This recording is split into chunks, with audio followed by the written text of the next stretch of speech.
depan gitu. Oke, baik. Gitu aja. Saya Bang Agus dulu. Langsung aja dikatakan. Saya wayang bang. Saya wayang gambarin miring.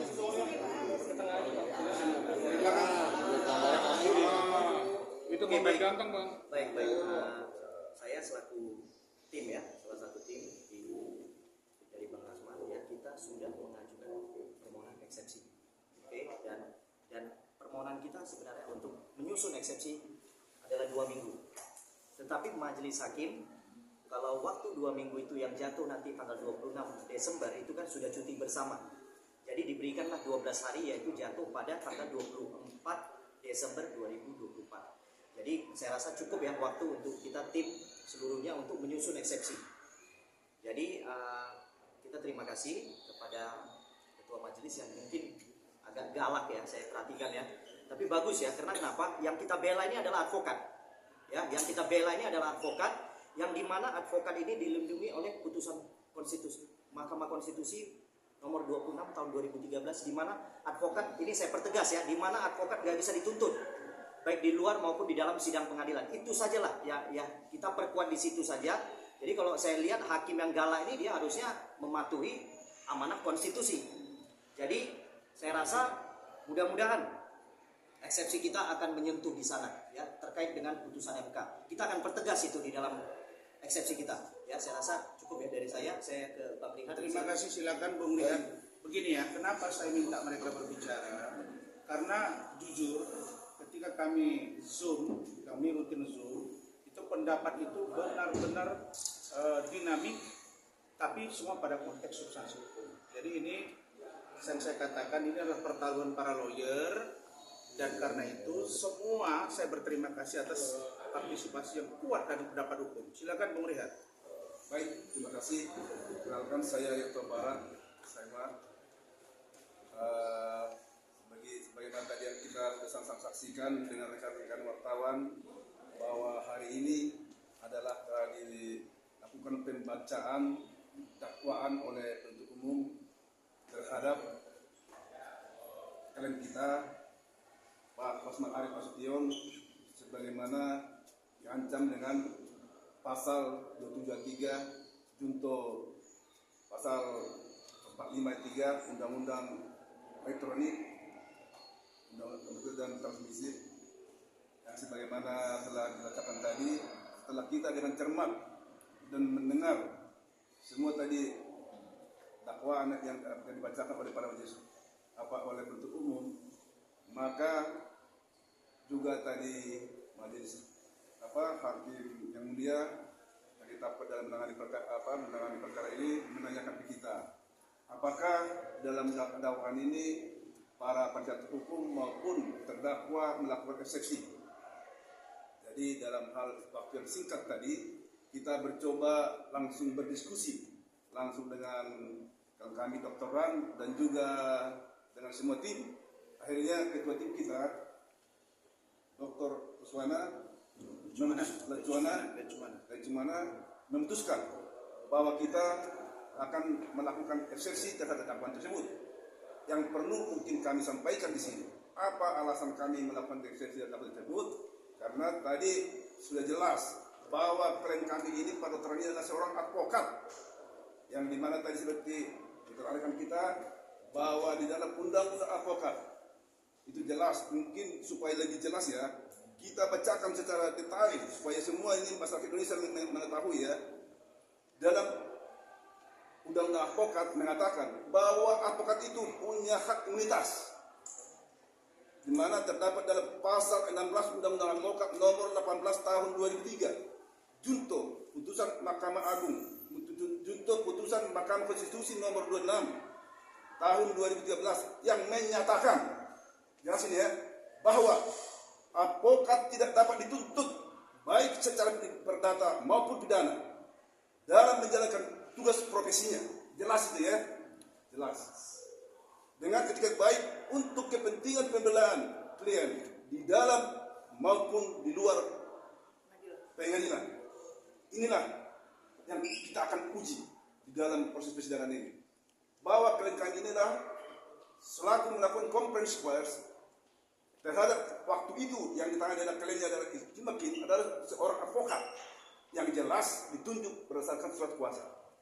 Dan juga sesuai dengan informasi dan keterangan yang kami terima secara utuh, kami terima dari klien kami, apapun semua yang dikatakan, yang disampaikan di media, di konferensi itu adalah hasil keterangan dan informasi yang jelas dari tim hakim pada saat itu adalah klien kami ini. Itu.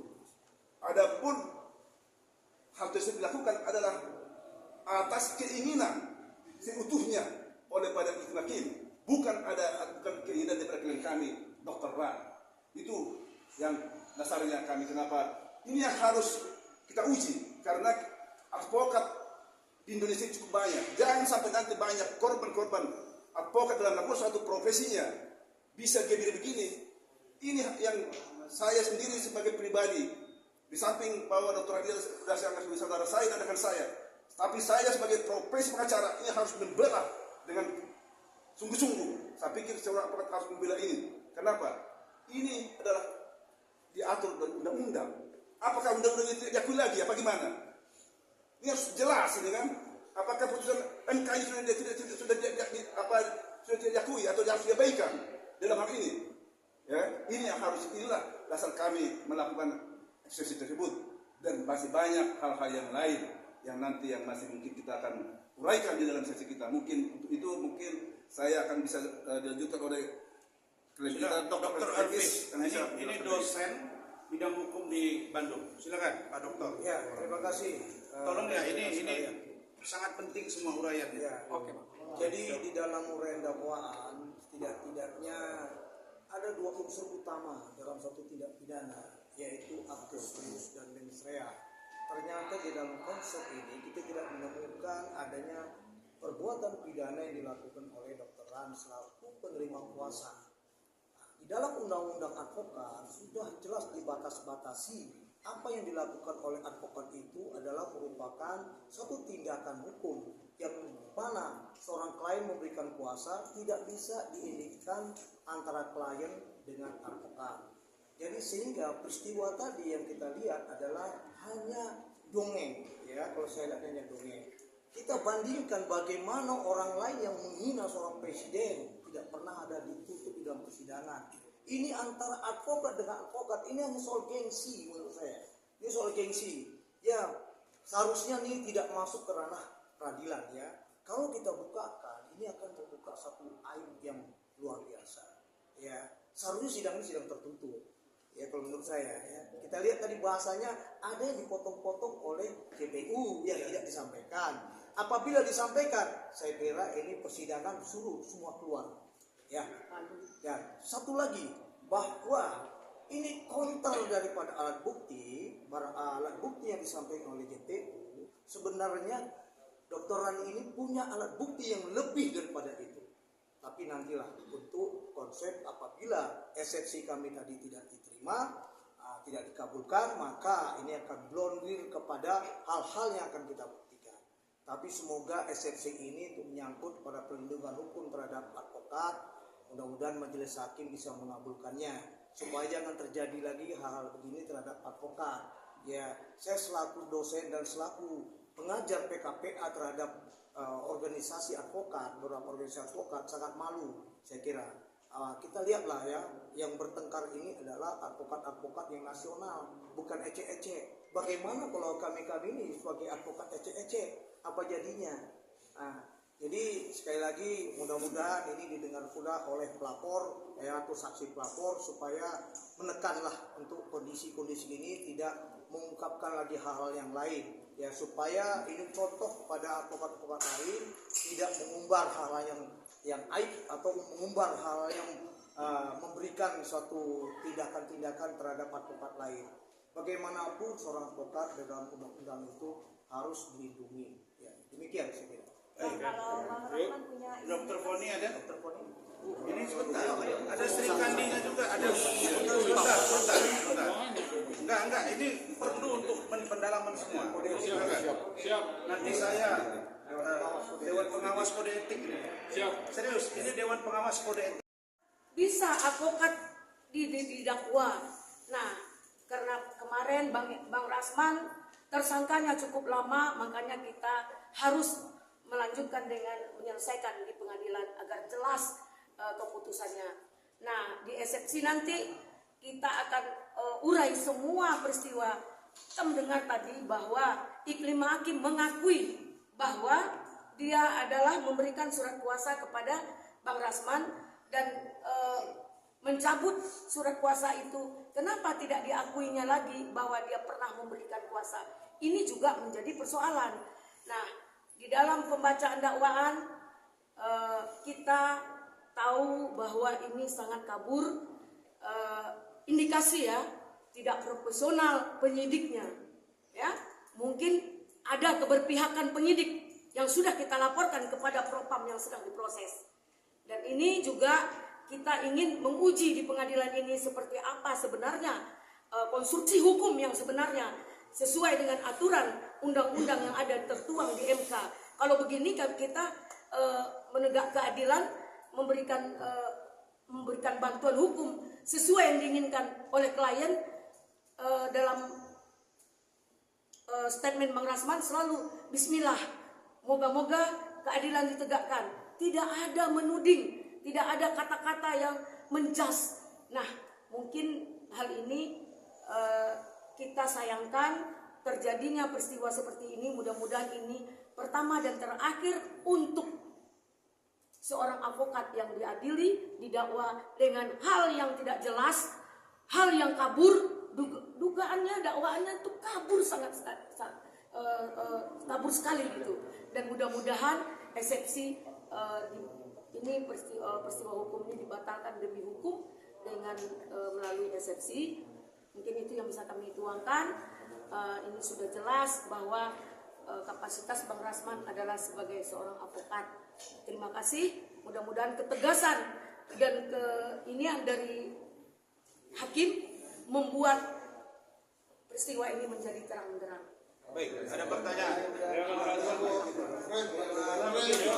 Ya, silakan, apa yang mau ditanya? Ada imunitas, ada kode etik. Sepanjang dia tidak melanggar kode etik, maka dia tidak bisa diproses oleh hukum di atasnya.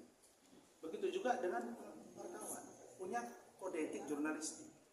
Ada imunitasnya. Kalau dia produk jurnalistik tidak bisa. Ini demi kita semua loh teman-teman. Jadi kami para tim hukum ini ingin menyampaikan bahwa dari dakwaan yang dibacakan tadi teman-teman, kalian dengar semua. Pertama, sidang ini harus terbuka. Tidak apa-apa, bro, ya kan dokter. Dan memang harus terbuka. Kenapa? Karena selama ini yang dibangun image oleh si pengacara itu seolah-olah dia orang paling bermoral, paling baik, paling kaya. Nah, nanti di sini akan kita buka apa yang sebenarnya terjadi antara percakapan saya dengan Iklim Hakim dan dia dengan Iklim Hakim. Ini poin penting. Poin penting yang kedua, dari 36 halaman, lebih dari setengah itu adalah percakapan wawancara antara saya dengan media. Dan di situ kalian dengar dengan terang benderang bahwa Iklim Hakim mengaku saya adalah pengacaranya. Tapi bisa-bisanya di BAP dan konfrontir dia mengatakan saya tidak pernah memberikan kuasa dan saya tidak tahu apa yang saya tanda tangani. Emang dia bodoh apa? Jadi setelah selesai urusan ini, penyidik itu pasti akan kita ambil sikap hukum. Kalian bisa dengar sendiri kan dibacakan. Jadi saya bingung, anak saya aja yang bukan fakultas hukum dia bingung. Di dalam dakwaan, Iklima mengatakan saya telah menunjuk Bang Rasman pengacara saya. Itu poin 2-nya. Poin 3-nya, dia mengatakan Iklim Hakim, kalau tidak cukup bukti, saya tidak ada di titik ini. Artinya kalau dia tidak punya bukti, dia tidak akan preskon bersama saya. Bukti itu ada semua. Nah, tiba-tiba dibilang bahwa dia tidak mengatakan dilecehkan. Pertanyaannya, kalau dia mengatakan tidak dilecehkan oleh si HPH, si Hotman, bahasa dia saya dilecehkan. Kalau bahasa saya sebagai orang hukum diduga. Kan begitu ya? Kalau Iklim Hakim mengatakan kepada saya tidak dia dilecehkan. Terus buat apa dia menandatangani kuasa ke saya? Buat apa kami preskon? Yang judul preskon itu adalah dugaan pelecehan oleh Hotman Paris Hutapea terhadap Fikri Maki. Dan menyerahkan bukti-bukti dan diposting di Instagram dia. Terang kan? Kalau begitu berarti dia tahu judulnya. Dia kan bukan orang bodoh. Judulnya ada dan dia ikut. Dia terus preskon. Kemudian apa lagi? Dia mengatakan bahwa dilecehkan. Dia kirim chat WA ke saya yang katanya dari Hotman. Nah, belakangan Hotman bilang mereka pacaran. Tapi sebelumnya Hotman bilang dia bukan siapa-siapa. Ada rekamannya semua. Ada rekamannya semua, ya Mat ya? Ada semua rekamannya. Hotman itu mengatakan